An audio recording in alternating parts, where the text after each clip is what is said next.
Missed Nvidia, missed the optical networking trade. If you could rewind the clock, would you actually get in early next time or just watch from the sidelines again? Because there's another piece of AI infrastructure quietly exploding right now. And it's not chips, it's not memory, it's the machine that keeps the lights on. Gas turbines, not the ones powering jets, industrial units the size of a house, built to generate electricity. These aren't cheap. Bundled with a generator and balance of plant equipment, a single unit can run into the hundreds of millions of dollars. And right now, orders are booked out to 2031. Prices are up roughly 300% over the past 3 years. This isn't hype. It's backlog you can pull straight from a company's own earnings filing. The reason is simple.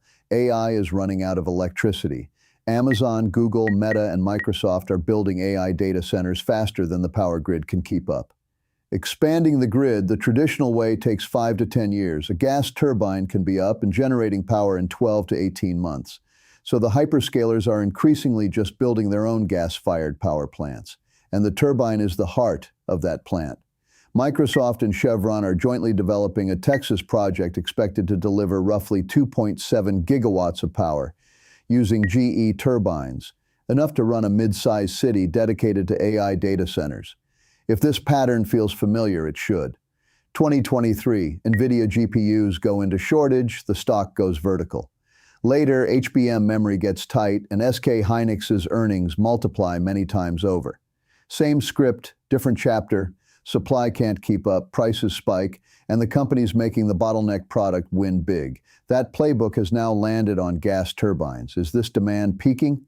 Not even close. Look at GE Vernova's own first quarter 2026 results filed with the SEC. Orders hit $18.3 billion for the quarter alone, up 71% year over year. Their gas turbine backlog and slot reservations jumped to 100 gigawatts, and management is targeting at least 110 gigawatts by the end of this year. About 20% of that backlog now traces back to AI and data center demand. And their total company backlog, everything combined, sits at $163 billion. Roughly 2.5 years of revenue already locked in before they build a single additional unit. Here's the constraint. Heavy-duty gas turbines are essentially a 3-player game globally. GE Vernova, Siemens Energy, and Mitsubishi Power. Together, they control most of the market, and all 3 are maxed out. GE Vernova can currently produce roughly 10 gigawatts of heavy-duty turbines a year. Even after ramping new capacity, they're targeting about 24 gigawatts annually by 2028. Against a 100-plus gigawatt backlog, that's years of committed output already on the books before new orders even get in line. Now, why should you care if you're not buying a turbine? Every major wealth creation cycle in tech follows the same underlying logic. A breakout product drags its entire supply chain up with it.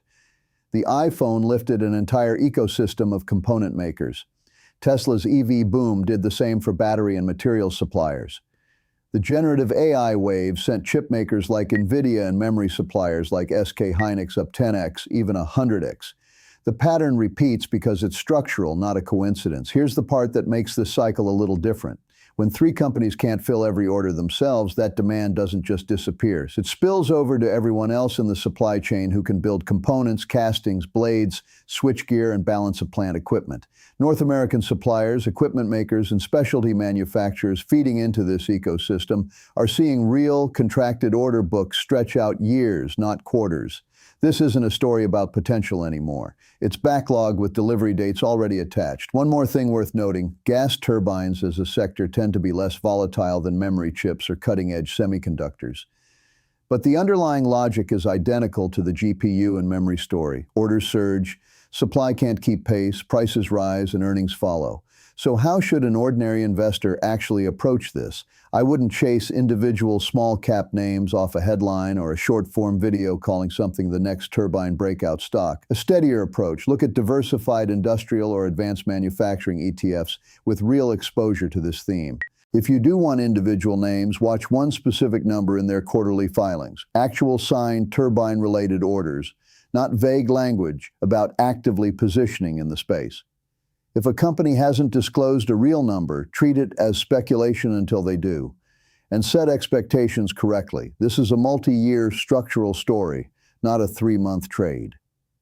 Current estimates suggest the supply-demand mismatch in gas turbines persists at least through 2028.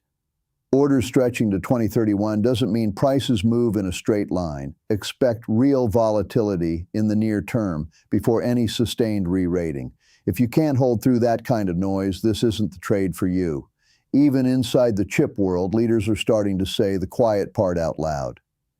Intel CEO Lip Bhutan has pointed to power and electricity as one of several looming constraints on AI's next phase of growth, alongside memory and advanced packaging. A reminder that compute alone was never the whole bottleneck.